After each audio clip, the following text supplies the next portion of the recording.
Assalamualaikum warahmatullahi wabarakatuh. Terima kasih Bapak Ibu Guru yang saya muliakan ya, atas kehadirannya di dalam sosialisasi program Guru Penggerak, yaitu mewujudkan budaya positif di lingkungan sekolah. Pertama-tama, tak lupa kita panjatkan puji dan syukur kehadirat Allah SWT. Kita sudah diberikan kesehatan jasmani rohani sehingga kita bisa bertemu, berkumpul bersama-sama dalam keadaan sehat walafiat. Tak lupa selawat serta salam junjungan kita Nabi besar Muhammad SAW yang telah memberikan kita suatu ilmu atau suatu dari masa zaman kemudian menjadi zaman terang benderang. Dan semoga kita menjadi guru-guru yang hebat, guru-guru yang bermanfaat buat lingkungan sekolah dan lingkungan di luar sekolah, dan yang terakhir menjadi guru yang dirindukan oleh murid-muridnya. Itu ya. Baik Bapak Ibu. Nah, di sini di dalam mewujudkan budaya positif di lingkungan sekolah nanti ada beberapa materi, yaitu paradigma belajar. Yang kedua, disiplin positif itu apa sih? Motivasi perilaku manusia, ada kebutuhan dasar manusia, ada keyakinan kelas. Apa sih keyakinan kelas? Ada posisi kontrol. Apa itu posisi kontrol? Dan terakhir adalah segitiga restitusi. Baik, langsung di dalam perubahan paradigma. Nanti Bapak Ibu kalau ada yang berjalan seperti ini berarti masih terus materinya ya. Nah, gitu ya. Jadi Bapak Ibu tidak usah tertekan, santai saja, kita relax saja. Oke Bapak Ibu, di dalam perubahan paradigma belajar, yaitu pembelajaran dengan paradigma baru yang dirancang berdasarkan prinsip pembelajaran yang terdiferensiasi sehingga siswa belajar sesuai dengan kebutuhan dari tahap perkembangan untuk mewujudkan profil pelajar Pancasila. Di mana pembelajaran berdiferensiasi adalah pembelajaran yang mengakomodir kebutuhan belajar murid sesuai, guru memfasilitasi murid sesuai dengan kebutuhannya. Karena setiap murid mempunyai karakteristik yang berbeda-beda sehingga tidak bisa diberikan perlakuan sama. Mohon maaf Bapak Ibu, mungkin selama ini kita itu menganggap bahwa itu sama. Terkadang ada siswa yang bisa langsung mengumpulkan, terkadang ada siswa yang tidak bisa sama sekali. Kita kadang tidak tahu Bapak Ibu. Ya. Nah, di sini dari perubahan panjenengan itu contoh misal kayak di komputer ya, terkadang ada siswa itu yang dia tidak mengerjakan itu karena memang mohon maaf kemampuan siswa itu berbeda-beda. Ada yang langsung. Jadi bagaimana kita sebagai guru, kita tidak langsung mengejas atau memarahi dia karena memang kemampuannya berbeda. Maka tugas kita sebagai guru adalah memfasilitasi. Ya, guru itu menuntut Bapak Ibu ya, menuntut siswanya, mengarahkan. Jadi misal kalau ada anak yang seperti itu, Bapak Ibu mendatanginya, ya ada apa kan ini, kok gak bisa, gimana? Ya Pak gak bisa, maka Bapak Ibu harus mengajarinya. Ya seperti itu Bapak Ibu dalam arti program paradigma perubahan pembelajaran. Pembelajaran paradigma baru memastikan praktek pembelajaran yang berpusat pada murid. Ada yang tahu Bapak Ibu yang dimaksud dengan pembelajaran yang berpusat dari murid? Barangkali ada yang tahu? Tidak ya. Karena apa? Ya silakan Pak Yas. Pendidikan yang pembelajaran yang berpusat pada murid. Student center, betul sekali. Saat ini kebanyakan kita adalah teacher center, yaitu guru yang selalu menerangkan tanpa memberikan kesempatan kepada siswa. Ya. Jadi ibaratkan pembelajaran berpusat pada murid adalah sebuah proses untuk mendorong siswa agar terlihat aktif dalam kegiatan dengan mempertimbangkan karakteristik siswa, di mana peran guru dalam mewujudkan perubahan paradigma belajar, yaitu guru diharapkan kreatif untuk menciptakan proses pembelajaran di kelas yang menyenangkan. Oke Bapak Ibu, tentang paradigma belajar, yaitu pembelajaran paradigma baru memastikan praktek pembelajaran yang berpusat pada peserta didik. Ya. Jadi di mana sebuah proses untuk mendorong siswa agar terlihat aktif Bapak Ibu. Ya. Di mana peran guru dalam mewujudkan perubahan paradigma belajar ini adalah guru diharapkan kreatif untuk menciptakan proses pembelajaran di kelas yang menyenangkan. Jangan jadikan Bapak Ibu adalah menjadi guru yang killer atau jahat. Jadi anak-anak itu sangat ketakutan ya. Jadi jadikan suasana yang menyenangkan. Bagaimana cara mewujudkan pembelajaran yang menyenangkan itu bagaimana sih?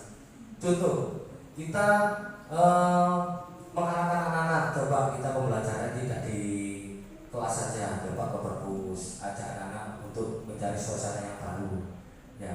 Yang kedua, jangan memberi beban pada anak yang terlalu berat. Contoh, mengerjakan tugas yang sangat berat, akhirnya anak-anak itu merasa sangat tertekan. Jadi tidak tercipta kondisi pembelajaran yang menyenangkan. Bapak Ibu harus menjadi fasilitator bagi peserta didik dan memanfaatkan hasil asesmen untuk memperbaiki proses pembelajaran, bukan menghukum atau memberi label siswa mampu dan tidak mampu. Contohnya Bapak Ibu ya, terkadang kita memberikan materi, terus kita melihat ke si A, ternyata si A itu nggak bisa.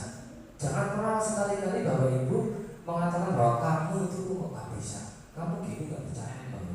Karena apa? Tadi kita kembali lagi, siswa itu mempunyai karakter yang unik, jadi yang berbeda-beda. Terus dalam pembelajaran, dalam bukan selalu menghukum. Dalam arti menghukum ada tugas yang kita berikan kepada anak-anak, terus anak tidak mengerjakan, terus kita langsung menghukumnya, ya kan? Tanpa harus mengetahui sebab akibatnya kenapa anak itu tidak mengerjakan. Kan intinya seperti itu. Oke Bapak Ibu, di sini coba Anda salah satu menjadi A ya, dan B sebelahnya ya. Misal Pak Devi itu menggemparkan tangan, ada sesuatu yang sangat penting yang disimpan Pak Devi. Selanjutnya Bu Sandra juga sebagai A, jadi mengepalkan tangannya, ada sesuatu yang tidak boleh dibuka. Ya kan? Menurut Bu Sandra kan sangat penting, ya kan? Terus Bu Lufiana sebelah Pak Devi mencoba merayu Pak Devi supaya membuka kepalan tangannya. Kira-kira bagaimana cara Bu Lufi merayu? Sedangkan Pak Agung juga merayu Bu Sandra bagaimana cara membuka kepalan tangannya. Nah, pertanyaannya, apakah Pak Devi membuka kepalan tangannya atau tidak?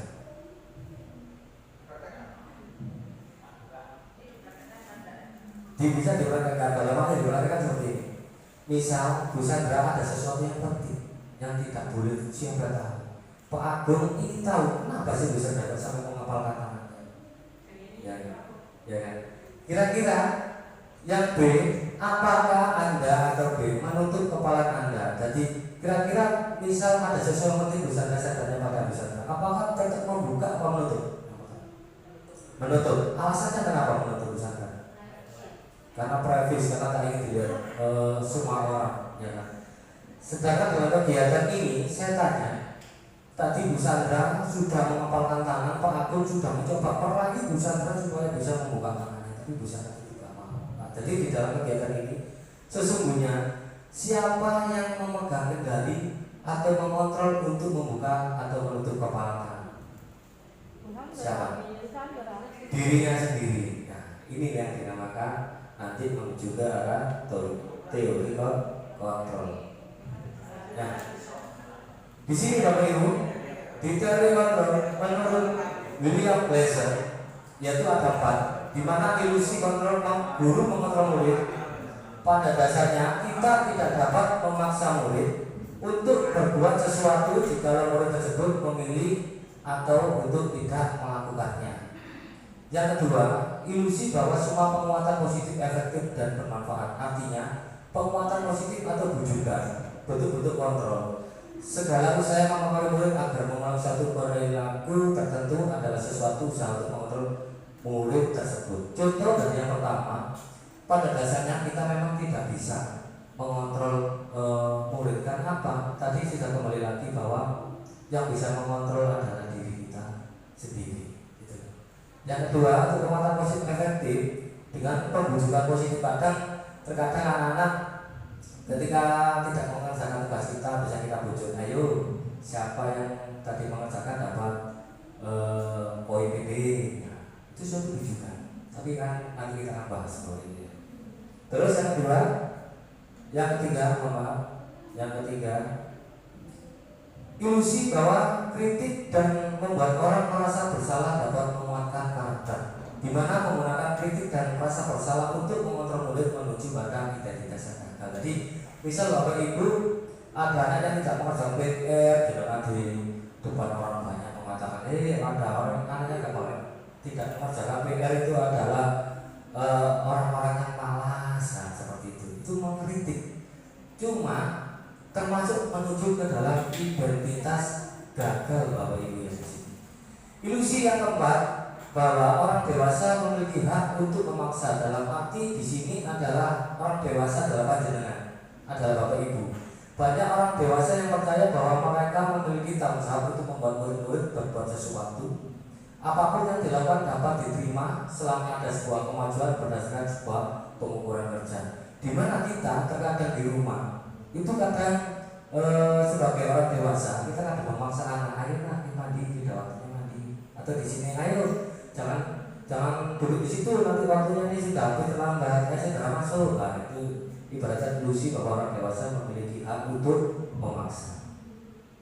Kita lanjut di bagaimana seseorang bisa berubah dari paradigma stimulus respon kepada pendekatan teori kontrol.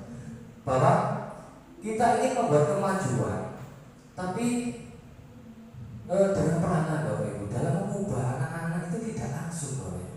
Jadi contoh dengan tadi yang asalnya mohon maaf mungkin keren atau jualan, langsung tiba-tiba lembek kan agak berbeda. Jadi bagaimana cara kita mengubah paradigma kepada anak-anak itu secara perlahan-lahan.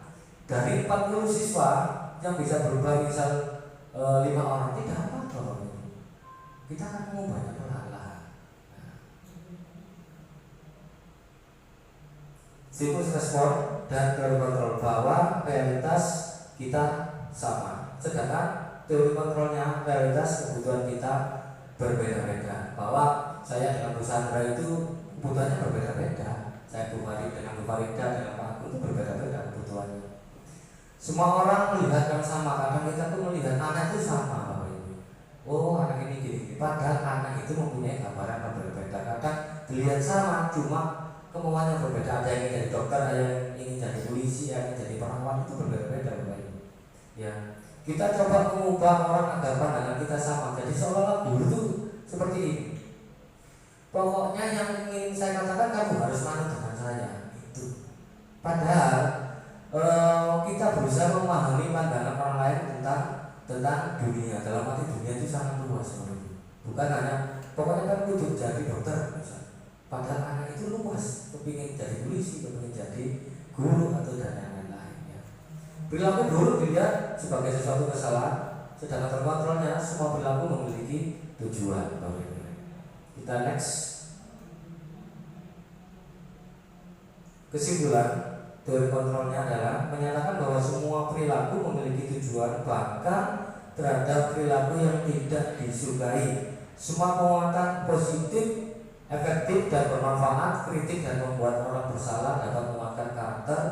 Perilaku memaksa tidak efektif untuk jangka panjang dan bisa mengakibatkan permusuhan terbentuk. Kita hanya bisa mengontrol diri sendiri, kita tidak bisa mengontrol orang lain. Ini adalah kesimpulan dari teori kontrol. Kita lanjut ke disiplin positif. Sebelumnya, mari kita tanya kepada diri kita, Bapak Ibu, bagaimana kita berperilaku, bagaimana kita melakukan segala sesuatu, bagaimana kita melakukan sesuatu karena adanya dorongan dari lingkungan atau ada dorongan yang lain. Terkadang kita melakukan sesuatu karena kita menghindari rasa sakit atau ketidaknyaman, dan terkadang kita juga melakukan sesuatu mendapatkan apa yang kita mau. Pernahkah melakukan sesuatu untuk mendapatkan senyuman atau pujian orang lain? Jadi kita di sini ibaratkan apapun yang kita lakukan, kita seolah-olah ingin mendapatkan sesuatu. Ya, bukan inti dari diri kita sendiri, mendapatkan imbalan, gitu loh. Kita menjauh, contoh kita di luar ya, di bawah, kita seolah-olah karena ada pimpinan kita harus gini. Ayo. Ketika tidak ada pimpinan kita, bukan ada pimpinan kita aja. Karena kita hanya ingin mendapatkan sesuatu, ya kan?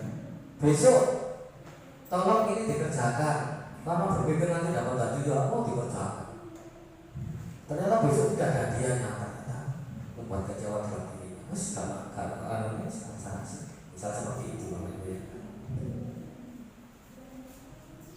Makna disiplin positif merupakan pendekatan mendidik anak untuk melakukan kontrol diri dan membentukkan percaya diri dengan tujuan untuk menemukan kesadaran serta memperdayakan anak untuk melakukan suatu tanpa sokongan, ancaman atau hukuman.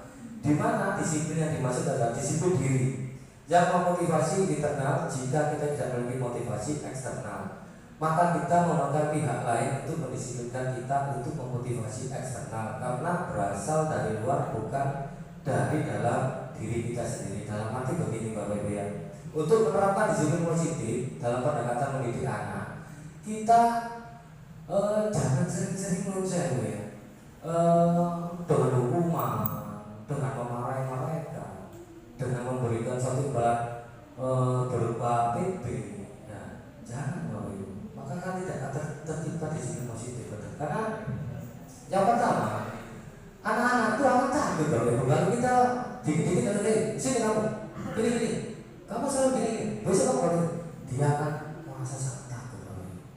Ya. Terus ada lagi, nyapu saja, membersihkan ruangan saja sedikit sudah dikasih BB. Berarti anak itu nggak nyapu, kalau itu jangan nyapu, percuma kan BB. Pak kasih BB ya. Ya, baru dia mau nyapu. Dan tidak akan tercipta disiplin dalam dirinya Bapak Ibu ya. Dimana yang dimaksud dengan motivasi eksternal, internal itu adalah motivasi dalam dirinya sendiri. Misal kayak contoh ya, ada siswa itu kalau memang kesadarannya dari motivasi internal, dia memang meyakini bahwa aku tidak mau terlambat karena aku tahu bukan takut, karena aku ingin menjadikan diri saya adalah siswa yang disiplin. Ada yang kalau tidak ada guru ini, guru si A, guru si B, santai, tidak akan ada guru ini kok santai. Tapi ketika ada guru itu dari jauh saja sudah mati, sangat ketakutan. Tapi kalau sudah tercipta dari motivasi internal, dia akan tepat waktu loh.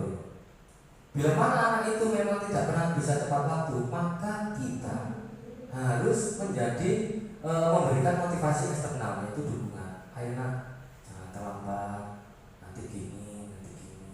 Nah itu adalah motivasi eksternal, karena dia di dalam dirinya tidak ada motivasi internalnya. Ini menurut KHD, Di mana ada kemerdekaan setelah ada kedisiplin yang kuat. Sesungguhnya disiplin adalah self disiplin, yaitu kita sendiri yang mewajibkan kita dengan sekeras-kerasnya bahwa sebenarnya disiplin itu harusnya diri kita sendiri, Bapak Ibu ya. Diri kita. Mungkin kadang kita itu ada lalai, waktunya mengajar, kita masih duduk misal, kerjaan itu sudah harusnya mengajar. Itu harus terbentuk dari diri kita sendiri, Bapak Ibu ya. Di sini makna dari disiplin positif yang dimukakan GHD adalah berhubungan dengan nilai-nilai kebajikan. Di mana contoh-contoh nilai kebajikan yang harus kita tanamkan pada anak-anak, seperti profil pelajar Pancasila itu beriman, bertakwa pada Tuhan Yang Maha Esa, dan berakhlak mulia, mandiri, bernalar kritis, berkebinaan global, dan bergotong royong dan kreatif. Bagaimana bisa ini terbentuk dengan nilai-nilai kebajikan ini, Bapak Ibu? Contoh dari kegiatan mandiri, misal anak-anak disuruh mengerjakan tugas supaya bisa tepat waktu mengumpulkannya, bergotong royong, bagaimana menciptakan pembelajaran yang bersifat diskusi, ya, biar anak-anak itu tercipta kerjasama, Bapak Ibu. Jadi kita tidak melulu hanya kita saja yang menerangkan, biarkan anak-anak itu yang bisa bekerjasama dengan satu sama yang lainnya, Bapak Ibu. Dari kesimpulan bahwa disiplin positif merupakan salah satu cara menerapkan yang bertujuan untuk menumbuhkan serta memberdayakan anak untuk melakukan sesuatu tanpa sogokan, ancaman, maupun hukuman. Nanti secara perlahan, Bapak Ibu, kita akan meninggalkan ini, Bapak Ibu, sama pelan-pelan. Tidak langsung besok kita jangan. Kita pelan-pelan. Bukan berarti sekolah tidak boleh menghukum. Bukan seperti itu, Bapak Ibu. Tetap ada hukuman, tetap. Cuma kita tidak ada sesuatu yang namanya nanti kebijakan restitusi, Bapak Ibu. Nanti kita akan menuju sana. Motivasi perilaku manusia. Motivasi merupakan dorongan yang timbul pada diri seseorang secara sadar atau tidak sadar untuk melakukan sesuatu tindakan dengan tujuan tertentu. Ada contoh motivasi dari anak-anak itu, contoh ya, karena dia itu takut dari menghindari hukuman. Yang kedua, ada yang hanya karena ingin imbalan saja. Dan yang terakhir, untuk menjadi orang yang mereka inginkan dan menghargai diri sendiri dengan nilai-nilai yang mereka percaya. Di mana untuk menghindari hukuman yaitu murid melakukan disiplin karena takut, Bapak Ibu. Ya. Kalau makanya tadi saya kembali lagi, kalau tidak ada guru A, ya, dia tidak takut bajunya dikeluarkan. Tapi ketika lihat ada guru B, guru A, tidak ada guru A, dia biasa baru lepas sudah. Kalau ada guru A saja dia takut. Ada guru B dia nggak takut karena tidak ditakuti, gitu loh. Sedangkan mengharapkan mendapatkan imbalan atau penghargaan, ya berarti anak ini disiplin hanya gara-gara nanti kalau bajunya rapi dapat PB, ya gitu. Setelah PB kita dapat anak itu, apakah tetap dipakai itu? Tidak, karena itu sudah dapat PB dikeluarkan kembali. Ya. Tapi bila anak itu ingin menjadi orang yang mereka inginkan dan menghargai diri sendiri dengan nilai yang mereka percaya, dengan nilai kebajikan tadi, ya. Contoh nilai kebajikan tadi yaitu menjaga kerapian. Misal, jadi aku pokoknya aku harus rapi. Dimanapun ada guru tidak ada guru, saya harus rapi. Saya harus datang tepat waktu. Saya harus bisa menghormati siapapun. Ada guru, ada siapapun selalu bermurid hormat. Nah itu yang untuk menjadikan orang yang mereka inginkan. Nah untuk mengubah ke arah sana nanti pelanggan. Ini bedanya hukuman, konsekuensi, dan restitusi. Hukuman itu bersifat tidak terencana atau tiba-tiba. Anak atau murid tidak tahu apa yang akan terjadi dan tidak dilibatkan. Sedangkan konsekuensinya adalah sesudah terencana atau sudah disepakati. Sedangkan restitusi adalah proses menciptakan kondisi bagi murid untuk memperbaiki kesalahan mereka. Jadi ini bedanya hukuman, konsekuensi, dan restitusi. Kita akan lanjut di sini. Nah, ini ada sesuatu tindakan. Tadi kalau hukuman itu adalah kegiatan yang secara langsung, yang murid itu hanya menerima, guru yang memberi, ya. Sedangkan konsekuensi itu adalah kesepakatan bersama antara guru dan siswa. Contoh dari kasus yang pertama, mencatat 100 kali di dalam buku kalimat, saya tidak akan terlambat lagi karena terlambat sekolah. Ini karena kasus terlambat ke sekolah. Kira-kira Bapak Ibu, ini termasuk hukuman atau konsekuensi? Konsekuensi, kesepakatan. Yang kedua, lari mengelilingi lapangan basket 2 kali karena terlambat hadir ke sekolah. Itu termasuk hukuman atau konsekuensi? Hukuman. Membersihkan coretan yang dibuat di meja tulis, apakah termasuk hukuman atau konsekuensi? Hukuman atau konsekuensi? Konsekuensi. Murid diminta push up 15 kali karena tidak menggunakan masker. Ini hukuman atau konsekuensi? Hukuman. Kita lihat dulu. Ternyata luar biasa Bapak Ibu, sudah sedikit mendalami tentang apa arti hukuman, apa arti konsekuensi, dan nanti menuju ke restitusi. Anda termasuk luar biasa Bapak Ibu. Kita lanjut. Nah, ini Bapak Ibu yang tadi saya bilang dihukum oleh penghargaan. Sebenarnya kalau kita sering memberikan penghargaan pada siswa, dikit-dikit dikasih PP, berlaku berprestasi, dikit-dikit dikasih PP, nyapu dikit dikasih PP. Akhirnya apa? Di dalam pendapatnya Alfikon, yaitu mengungkapkan bahwa baik penghargaan maupun hukuman adalah cara-cara mengontrol perilaku seseorang yang menghancurkan potensi untuk pembelajaran yang sesungguhnya. Menurut Kon, secara ideal tindakan belajar itu sendiri adalah penghargaan yang sesungguhnya. Dalam arti gimana? Terkadang kita di rumah saja, anak saya itu, kalau tidak dikasih uang, dia tidak mau. Ayo nyapu, bersihkan ini. Gak mau, gak ada uangnya. Itu karena sudah kebiasaan kita, ya kan? Makanya saya dulu berpikir dengan seperti itu. Di sini anak-anak, sini, kamu kan bisa merapikan lab. Saya ngasih PB 10 semua, wow, masuk. Tapi saya besoknya saya diem. Saya tidak mau mengasih PB, diem. Buktinya apa? Bangku semua berantakan, kotor. Berarti kan itu tadi bahwa sesungguhnya kita memberikan sesuatu penghargaan itu sebenarnya menghancurkan potensi dari siswa. Nanti ini memang agak sulit Bapak Ibu, cuma kita akan perlahan-lahan untuk meninggalkan. Bukan berarti PP yang sudah berlaku di sini ditinggalkan, jangan.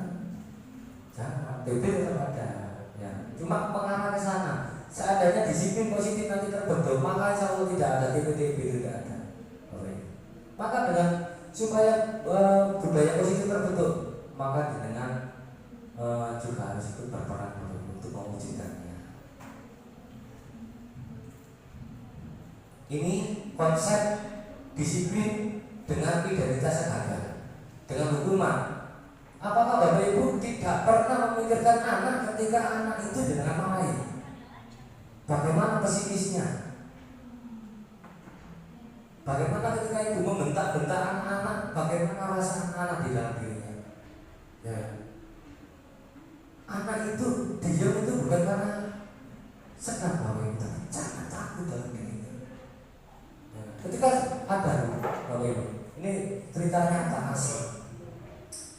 Jadi saya pernah itu bukan marah, cuma berkata keras sedikit. Ternyata ada anak itu di luar dugaan saya, keringatnya sangat luar biasa dilipat, sangat ketakutan dia, Aku bilang, ya Allah, itu yang membuat saya sedih Bapak Ibu. Jadi sekarang itu bagaimana menjadi guru itu saya menyenangkan Bapak. Saya senang anak-anak saya senang supaya anak itu senang dengan kita. Nah anak-anak sudah dengan kita aja nggak suka bagaimana pelajaran kita bisa diterima kan gitu Bapak Ibu. Yang pertama yang terus anak tuh seperti katanya apa ya, terpaksa tuh mengikuti kita. Murid menjadi rendah diri karena apa? Tadi dengan mengatakan si A kamu gini dia itu rendah diri karena tidak teman-teman. Ya. Terus pas di pelataran tidak efektif, merusak hubungan atau ini. Contoh, si A selalu jenengan ketika maju dia bisa. Silakan Andi, terima kasih ya kamu luar biasa Andi, aku suka ya kamu sudah hebat seperti itu. Andi sini, kamu tak kasih ini ya, nilaimu pasti tak bagus kan? Apa dapatnya? Yang lain akan diri. Seperti peringkat Bapak Ibu. Peringkat apakah Bapak Ibu pernah berpikir anak yang ketika diumumkan peringkatnya paling bawah, bagaimana? Bagaimana kalau diri kita yang di peringkat itu yang paling bawah? Ya itu masalah peringkat.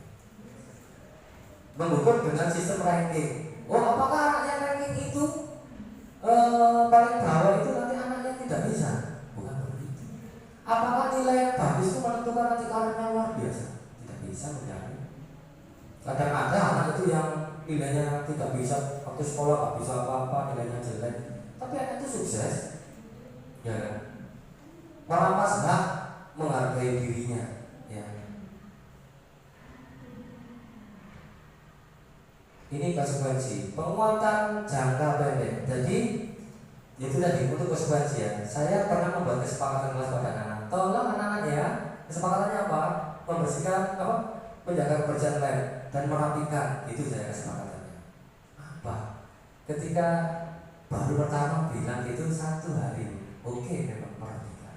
2 hari selanjutnya sudah ada si A yang sudah merapikan, ada yang belum, ada yang tidak. Tidak apa-apa, karena kita merubahnya pelan-pelan.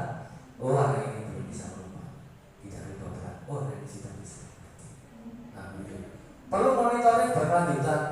Dalam arti apa?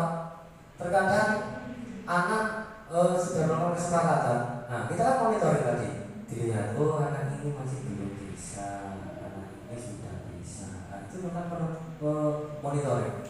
Stimulus respon ini adalah kejenengan.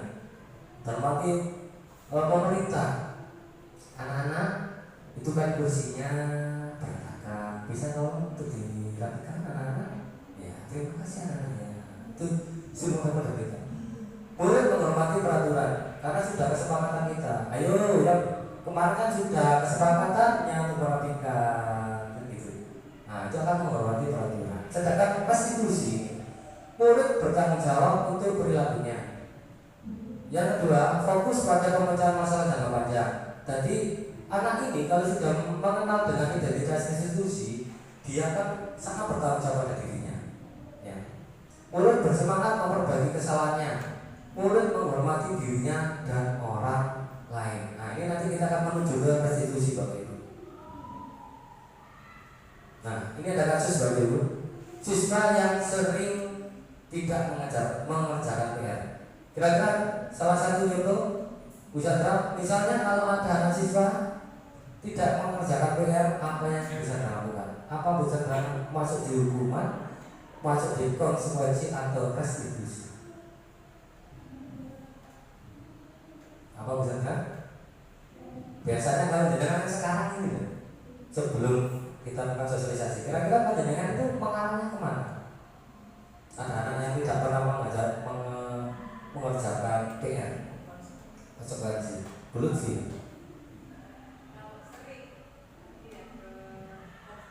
Konsekuensi, restitusi. Pak Devi, apa langsung menghukumnya? Baik, kata guru-guru, bapak ibu guru kadang-kadang kan belum pernah restitusi, kadang-kadang PR langsung ngomong parah. Terus gak bisa, aku akan saya hukum, lari kamu ke sana. Ya, 10 kali, gak lari, bisa. Kamu harus nulis ini 3 kali lipat. Oh, seperti itu kalau yang di rumah. Akhirnya siswa itu sangat takut. Bila bapak ibu sangat gemetar, sangat takut. Ya. Akhirnya besok kebanyakan WA wali kelasnya. Nama si A sakit, nama si A sakit. Bukan apa-apa. Di tempat saya saja, di kelas saya, anak saya, setiap hari Selasa itu sakit banyak. kok tiap hari Selasa? Why? Kenapa? Ya kan? Nggak tahu alasannya. Kenapa kok setiap Selasa masih sakit? Ya, karena mungkin ada sesuatu yang dia takutkan. Terus aku gak masuk. Kok wajah Pak Ali? Aku berhenti. Bu, aku sakit. Ibu marah Pak David. Akhirnya pagi jam 5 tetap Pak David karena saya sakit. Besok panas. Karena sudah tidak bertemu Pak Ali lagi samanya. Ya. Jadi kita akan mengarah ke restitusi Bapak Ibu. Contoh restitusi menanyakan keyakinan membantu siswa. Kadang ada sesuatu PR. Kira-kira kalau restitusi bagaimana bisa terang? Apa yang Anda lakukan dengan restitusi? Menanyakan kenapa tidak mengerjakan. Kadang kita kan langsung mengejas dengan menghukum Bapak Ibu. Kita tidak tahu bahwa alasannya anak itu kenapa tidak mengerjakan. Tanyakan kenapa tidak mengerjakan apa. Mohon maaf Pak, ketika Bapak menerangkan itu terlalu cepat Pak. Saya tidak mengerti. Saya mengerjakannya bingung Pak. Bu Lutfi kalau mengajar itu gambarnya terlalu cepat. Saya takut Pak. Bu Sandra kalau mengajar, Kak Devi kalau mengajar itu masih gini Pak, saya tahu. Ya, akhirnya ditanyakan, oh ini ada lagi. Kenapa anak tidak mengerjakan Pak? Saya kalau marah itu membantu ibu jual kelompok Pak, jadi kemana Pak? Saya tidak sempat mengerjakan Pak. Terus guru membantu siswa dalam menyelesaikan masalahnya. Baik nak, begini saja. Sudah, nanti kalau yang si Adi tadi katakan seperti itu, nanti akan coba saya akan ke gurunya. Bu, mohon maaf, ini ada sesuatu yang saya sampaikan. Akan begitu membantu. Guru terbuka dan siswa menghormati. Dengan restitusi, dia akan sangat menghormati dirinya dan bisa menghormati orang lain. Lanjut Bapak Ibu ya. Kebutuhan dasar manusia Bapak Ibu. Ya. Kebutuhan dasar manusia. Seluruh tindakan manusia memiliki tujuan tertentu. Semua yang kita lakukan adalah usaha terbaik kita untuk mendapatkan apa yang kita inginkan. Ketika kita mendapatkan apa yang kita inginkan, sebetulnya saat itu kita sedang memenuhi satu atau lebih dari satu kebutuhan dasar kita Bapak Ibu. Kebutuhan dasar ada 5, yaitu kebutuhan dasar bertahan hidup, kebutuhan dasar kasih sayang, kebutuhan dasar kebebasan, kebutuhan dasar kesenangan dan perkuasaan. Di mana kebutuhan dasar bertahan hidup contohnya siswa terkadang tidak konsentrasi di belajar ketika belajar pembelajaran. Kenapa Bapak Ibu? Karena belum sarapan. Itu kebutuhan dasarnya. Jadi Bapak Ibu ketika anak itu ketika anak kok ngantuk, ternyata dia lapar. Solusinya gampang Bapak Ibu memberikan kesempatan, menanyakan, kenapa nak kamu kok gini? Saya lapar. Ya wis, Bapak kasih kesempatan 10 menit, silakan untuk mengisi roti. Tidak apa-apa. Tidak apa-apa. 10 menit. Tapi kan kita sudah bentuk suatu keyakinan kelas nanti kan kita bahas ya. Kita betul. Yang kedua adalah kasih sayang, bahwa anak itu juga butuh kasih sayang kita, keluarga. Terkadang ada anak turun ketika belajar tuh turun diem ini. Bapak Ibu lagi, kamu kok diem aja ya? Kamu pada anak itu loh, dia terlalu banyak tekanan di sekolah, di keluarganya, itu banyak tekanan. Jadi panjenengan harus menjadi orang yang bisa memberikan kasih sayang itu. Ya. Karena anak itu juga memberikan kasih sayang sesama, sama temannya, sama bapak ibu guru kan gitu. Yang ketiga adalah kebutuhan akan kebebasan Bapak Ibu. Bapak Ibu ketika mengerjakan tugas, Bapak Ibu jangan mempunyai pemikiran sudah besok dikumpulkan menggunakan PowerPoint ya. Kalau tidak mau PowerPoint saya nggak mau. Harus PowerPoint, harus berbentuk file ini. Jangan mau, karena anak itu belum memiliki kebebasan. Sudah anak besok waktunya menggambar, ya. Anak-anak bisa menggambar lewat kanvas, boleh, boleh menggambar lewat buku tulis, boleh menggunakan Photoshop, boleh. boleh menggunakan apa ya, bebas, yang penting bisa mengumpulkan. Misal materi bahasa Inggris, pengumpulan tentang teks, boleh berbentuk hanya MP3 saja, boleh berbentuk dengan video, boleh, itu boleh Bapak Ibu ya. Terus kesenangan, bahwa anak-anak itu kadang di ruangan di pembelajaran itu terlalu buruk karena memang kebutuhan kesenangannya kurang, tidak pernah diajak jalan-jalan orang tua, ya kan? Akhirnya apa? Di sekolah menjadi anak yang apa ya, kurang puas kan gitu. Penguasaan atau bukan pengakuan. Nah, di sini terkadang anak itu ada yang ingin merasa apa ya, dirinya ingin diakui. Aku lebih pintar, aku lebih ini. Ya, ini adalah kebutuhan dasar manusia. Ini video sedikit Bapak Ibu tentang kebutuhan dasar ya.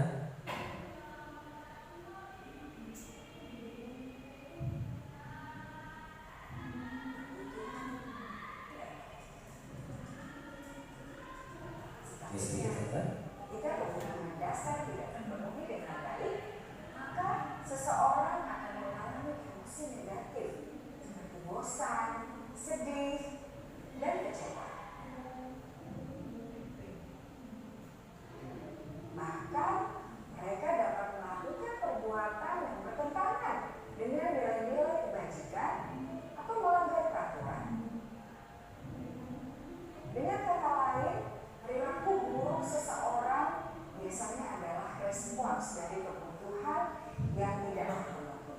Namun, mereka tidak tahu cara untuk menyampaikan. Ada 5 kebutuhan dasar manusia menurut Dr. William Glasser, yaitu yang pertama, kebutuhan untuk bertahan hidup atau survival. Yang kedua, kebutuhan untuk merasa diterima atau love and belonging. Yang ketiga, kebutuhan akan kebebasan atau freedom. Yang keempat, kebutuhan akan kesenangan atau fun. Dan yang kelima, kebutuhan akan penguasaan atau power. Oke Bapak Ibu, saya persingkat waktunya ya. Untuk kebutuhan dasar tadi, kita lanjut.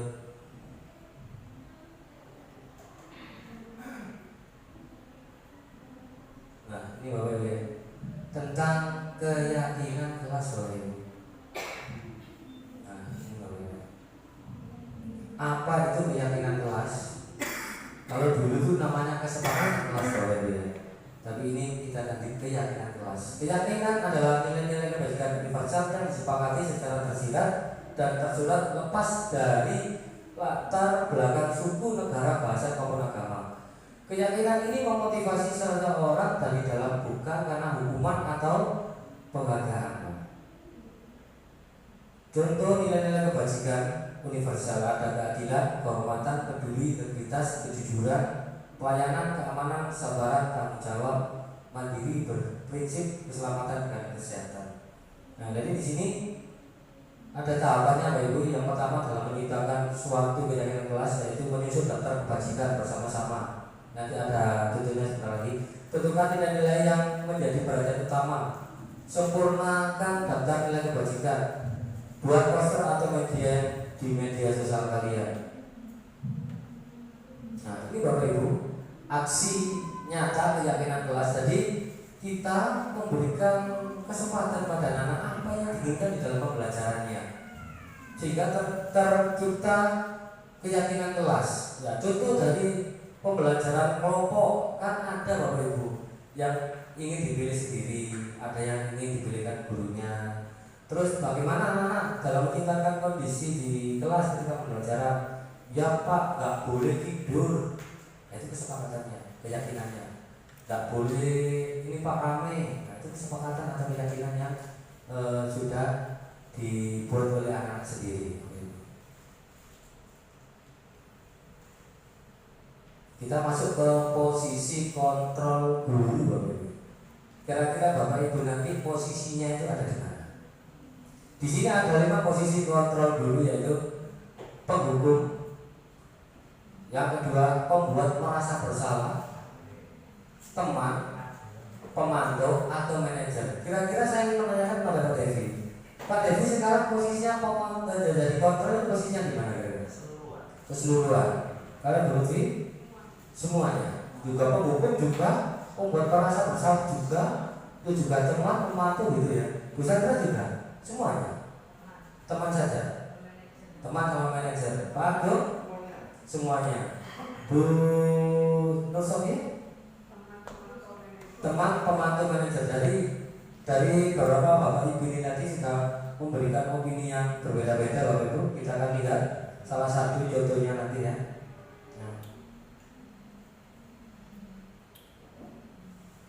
Tisa dan Hana dipanggil masuk ke ruangan kepala sekolah SMA Islamia. Anda baru saja mendapatkan pengaduan dari Ibunda Tisa. Anda itu Bapak Ibu. Saya posisikan Bapak Ibu sekarang adalah menjadi kepala sekolah, amin. Mudah-mudahan di antara Bapak Ibu ini nanti ada yang menjadi kepala sekolah, ya, amin. Ya, bahwa Hana menggunakan kata-kata kasar Bapak Ibu untuk merendahkan Tisa di media sosial. Bila Anda adalah seorang kepala sekolah, penerapan disiplin apa yang harus Anda lakukan dalam kasus Hana? Silakan Pak Guru. Kira-kira Anda menjadi kepala sekolah ada kasus seperti ini, apa yang Anda lakukan dalam menangani kasus Hana? Dan kira-kira posisinya Anda nanti ada di posisi mana? Yang pertama, Ya. bagaimana Anda menggunakan kata-kata kasar itu? Kan ada pemicunya sebelum Anda menggunakan kata-kata kasar di medsos atau merendahkan Tisa. Saya cari tahu latar belakang atau background Anda Ya. menggunakan kata-kata kasar dan merendahkan Tisa di sosial media. Jadi kita mencari latar belakang dulu. Ya. Kalau Bu Sandra bagaimana dalam menangani bila Anda kepala sekolah ada kasus seperti ini?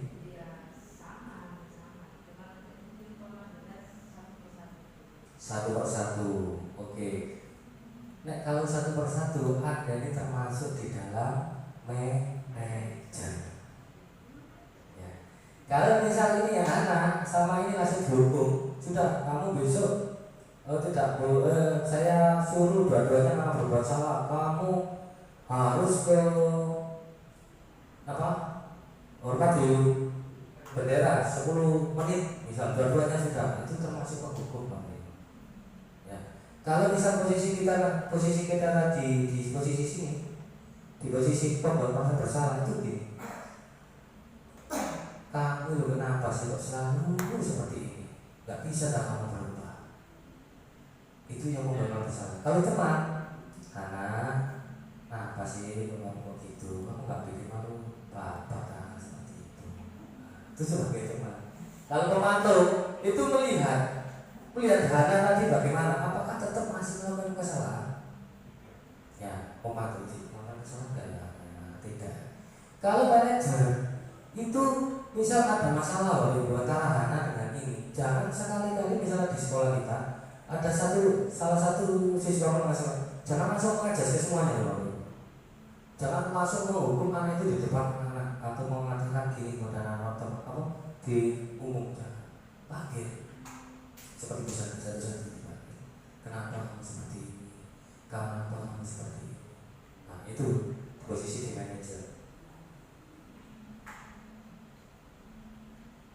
Sedikit video Bapak Ibu tentang apa namanya? Apa sih itu pembohong dan apa itu teman? Bagaimana? Ya, ini kita lihat di sini Bapak Ibu.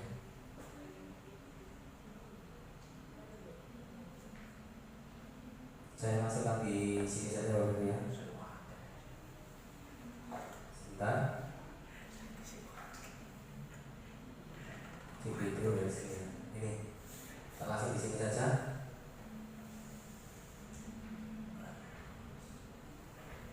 Ya cepat ya. Posisi kontrol. Sini kamu. Ini contoh seorang guru yang menjadi posisi penghukum Bapak Ibu. Sini kamu. Selamat pagi Bu. Selalu terlambat. Kamu deh pasti terlambat. Maaf Bu, saya Apa? Apa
dan Bapak Guru hebat, dampak yang terjadi pada murid ketika guru berada pada posisi penghukum adalah murid cenderung akan memberontak, bahkan menyimpan dendam. Ini posisi membuat merasa bersalah. Kira-kira nanti Bapak Ibu posisinya di mana?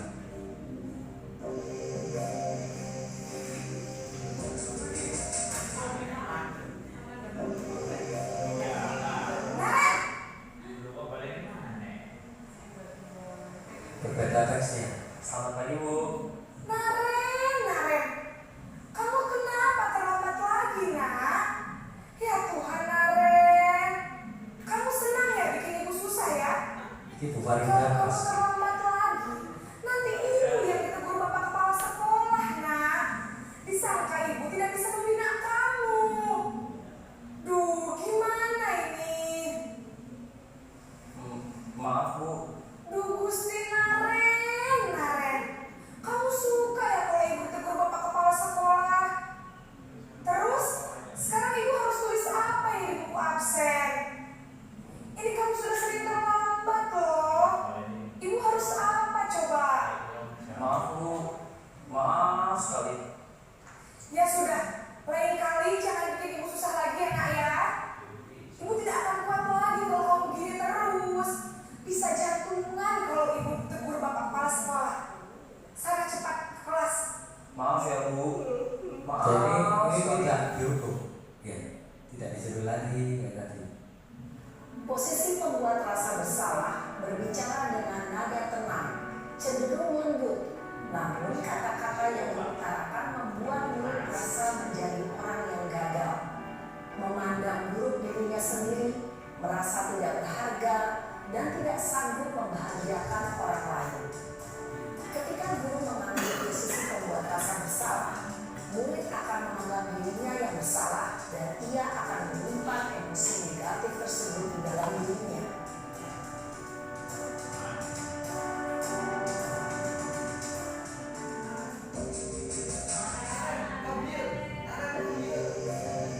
Ini posisi di teman Bapak Ibu.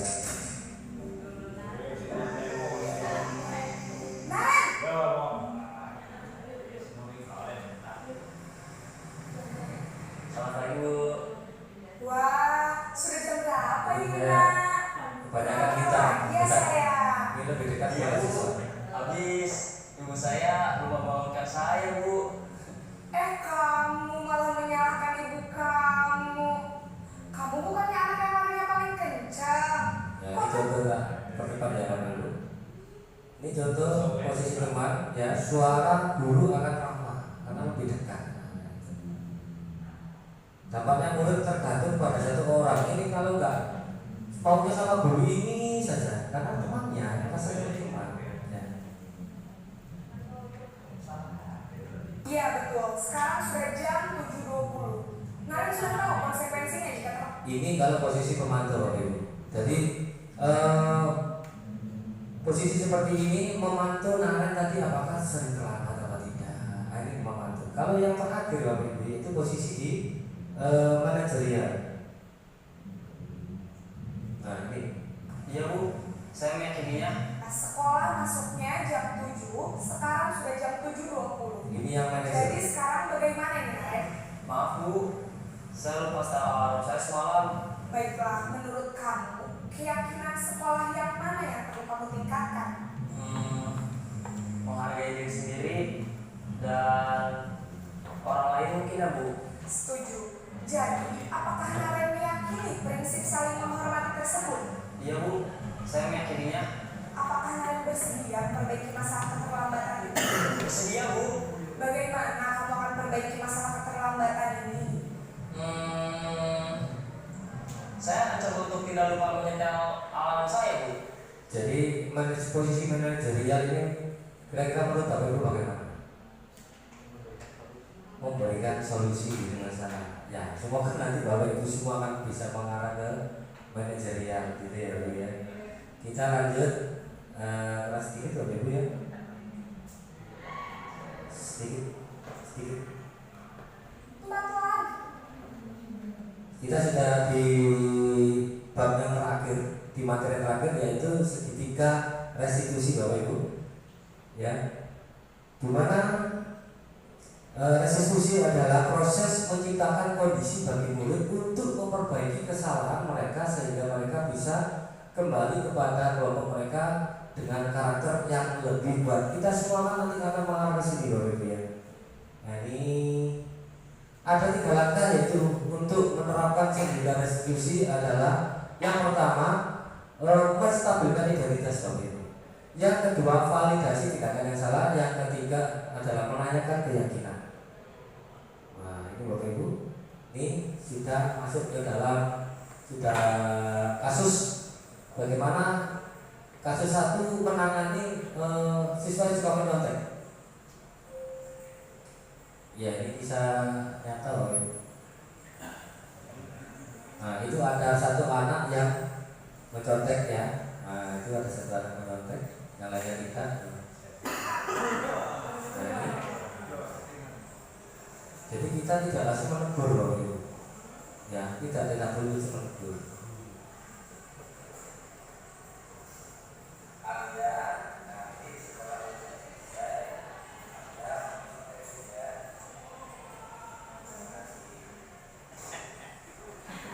Jadi kita tidak memarah saja, dimarahkan, tapi tidak panggil.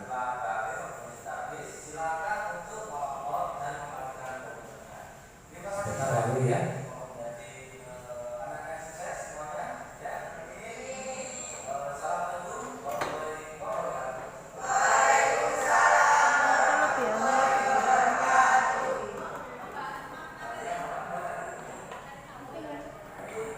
Saya masihkan Bapak Ibu ya. Ini dimana kita menstabilkan anak itu. Ya, kita menstabilkan dulu, menenangkan dirinya anak itu yang berbuat salah tadi. Terus langkah yang kedua adalah validasi tindakan yang salah. Kenapa menyontek? Ya Pak, saya tidak belajar Pak, ini. Baru terakhir yaitu menanyakan keyakinan. Kan sudah gitu. Kira-kira keyakinan yang kita buat itu apa? Tidak boleh menyontek Pak. Ya sudah. Jadi solusinya bagaimana? Jadi anak ini yang menentukan solusinya. Baik Pak, saya janji tidak akan menyontek lagi dan jangan belajar Pak. Nah, inilah yang namanya segitiga restitusi. Baik Bapak Ibu.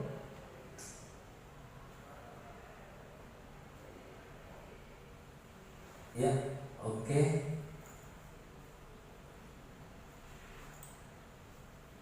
Ya, baik Bapak Ibu. Ini tadi tentang bagaimana mewujudkan budaya positif di sekolah kita ke depannya. Ya. Terima kasih Bapak Ibu atas segala waktunya. Semoga Bapak Ibu diberikan kelancaran rezeki ya, diberikan kesehatan. Dan mari terus bergerak untuk mewujudkan profil pelajar Pancasila yang berkarakter dan merdeka.